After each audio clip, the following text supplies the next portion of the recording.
Anem a Esporles per conèixer les mesures recentment aplicades per gestionar els residus que l'han fet un municipi pioner a tot Espanya.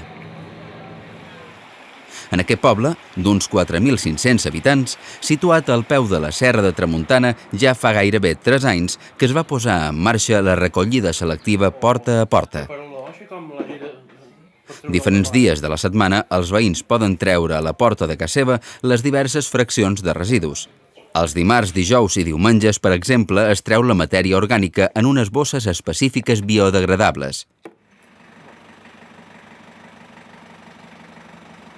Aquesta proposta i moltes d'altres relacionades amb els transports, l'urbanisme, la gestió de l'aigua i altres qüestions han sorgit al Fòrum Ciutadà de l'Agenda 21 local. Va ser precisament al fòrum on es plantejà per primera vegada la possibilitat de modificar la taxa de residus per afavorir els que més reciclen i penalitzar els que més fems no reciclables produeixen. Dins d'aquest àmbit neix tot el que és la reestructuració del sistema de recollida de fems aquí a Esporles. Fa temps ja en tot el que va ser la implantació del sistema de recollida domiciliària, selectiva domiciliària, i ara darrerament en tot el tema de la bosseta vermella, de la nova taxa de fems, la qual cosa d'una banda rebaixam el que és la tassa i per altra banda el sistema de recollida se canvia en el sentit que se passa a cercar a través d'una bossa vermella tot el que és rebuig, és a dir, tot allò que s'incinera, és a dir, allò que no se recicla. Al mes de gener s'implantà finalment la nova taxa de residus. Abans, però, hi va haver molts de mesos d'estudi de la situació i de les possibles alternatives. Pere Soberats, tècnic de Medi Ambient de l'Ajuntament, ha estat un dels principals implicats en el disseny del nou sistema. S'havia de cercar una fórmula perquè la gent pagués en funció del que reciclés. Perquè és obvi que tots ho sabem que el rebuig és molt poca cosa, raspall de dents, cendra, molt poca, llosques, pols de granar, és molt poca cosa, és un 10%. Per tant, no era justificat que se tragués un 50% de residus els dimecres. Per això vam dir, bé, hem de cercar una fórmula.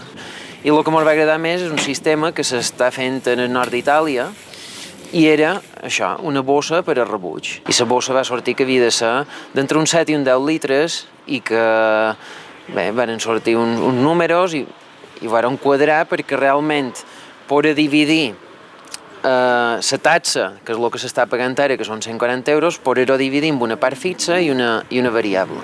La part variable se pagaria en la bossa. I vam determinar que un preu ens sortia una miqueta més que €1, però que una bossa €1 era un bon lema per començar. Han volgut conèixer de primera mà com funciona tot plegat. Per això hem anat en primer lloc als comerços on poden trobar la bossa vermella que utilitzen els veïns d'Esporles només per tot allò que no es pot reciclar. Bones. Teniu de bosses vermelles? Sí, ja te'n preparava una. Beníssim. Ara ves això que és morada. Beníssim. Què hi cap aquí? Ara veuràs, de 10 litros. Me s'ha de bastar per la setmana. Què t'apareix? Espero que basti. Si ho fas bé, te bastarà per 15 dies. Això se trata? Vas de fer bé i per 15 dies. I solen €1? M'han donat €1. Beníssim. Moltes gràcies. I jo m'enduc una ara, però la gent quanta se n'endú? La gent, per l'estil de tu, no en compren gaire més. De bona en bona? De bona en bona. O de dues en dues. Senyal que separen molt, que reciclen molt. Sí, que reciclen. Esporles ho feim molt bé. Ho feim molt bé. És un poble que tot creiem. El que mos diuen ho feim. I vosaltres esteu contents de participar en això de vendre les bosses vermelles? Sí que estem contents. Venen més clients? Claro, i llavors hem de poder ajudar. Però les bosses vermelles se reparteixen només en els comerços. I això ho hem fet perquè realment el comerç d'Esporles és un comerç petit, tradicional, que ens fa un gran ús, un gran servei, vull dir, perquè realment és necessari. Quan tenim qualque necessitat hem de recórrer en aquestes botiguetes i per tant si se moren no els atendrem. I una fórmula perquè subsisteixin i realment sabem que funciona ha estat posar les bosses vermelles en venda només a les botigues.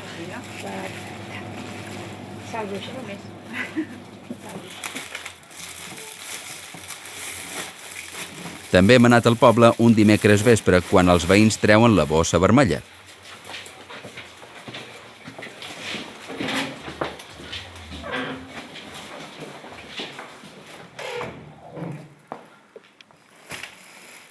Ens acompanyen na Carme i na Maria, les responsables de vigilar i informar els ciutadans. Oh, mira, ja en tenim una, Carme. Trau ferretina. Ai, com sempre. Me comptarem incidències. Carrer Hola. i número. Elles anoten els possibles incidents i són les encarregades de parlar amb els ciutadans a l'endemà. El primer dia hi va haver 120 cases que ho varen treure malament. El segon dimecres hi havia 60 cases que ho varen fer malament. I el tercer n'hi havia 20.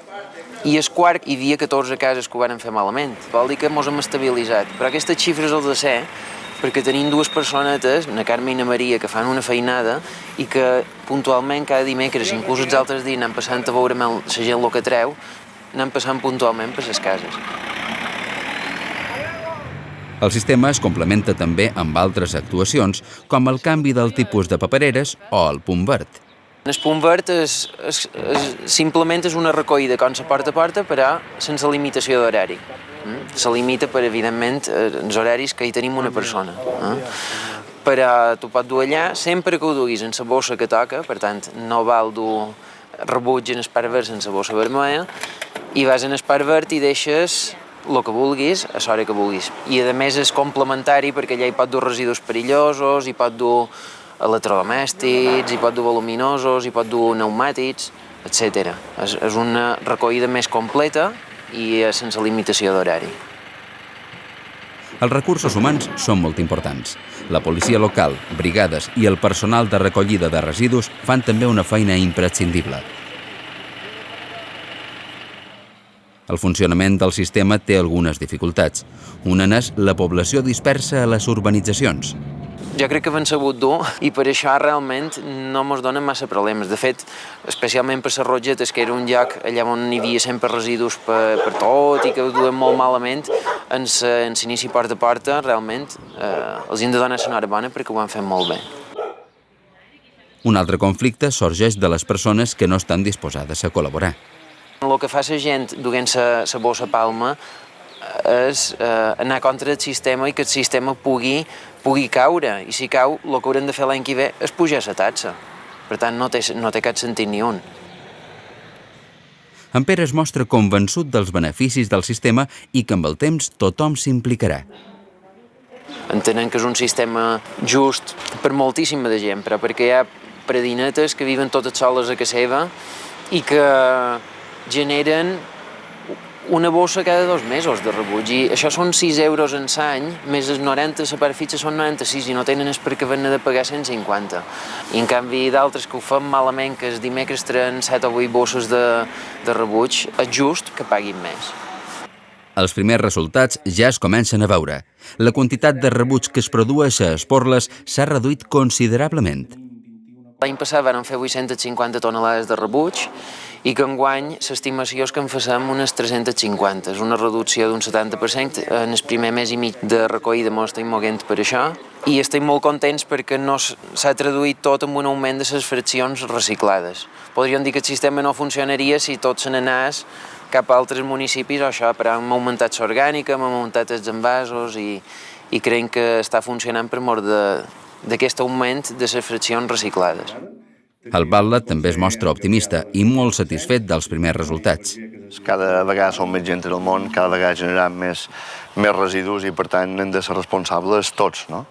I molt especialment els ajuntaments que som els que tenen la competència de recollir tot el sistema, tot el que són els fens, el rebuig, tot que se produeix a una casa, no? En aquest sentit, per tant, crec que aquesta responsabilitat ens ha de dur a ser creatius a l'hora d'imaginar nous sistemes, no? I sempre han d'estar oberts, escolta'm, a millorar tot allò que sigui millorable dins els nostres sistemes de recollida, no? Recorda, Esporles compta amb un sistema pioner a Espanya perquè els veïns paguin en funció dels residus que es produeixen. La nova taxa està formada per una part fixa de 90 euros i una part variable, 1 euro per cada bossa vermella de recollida del rebuig no reciclable. Els residus es recullen de forma selectiva porta a porta. En poc temps, la recollida selectiva ja s'ha incrementat notablement i s'ha reduït un 60% la producció de rebuig.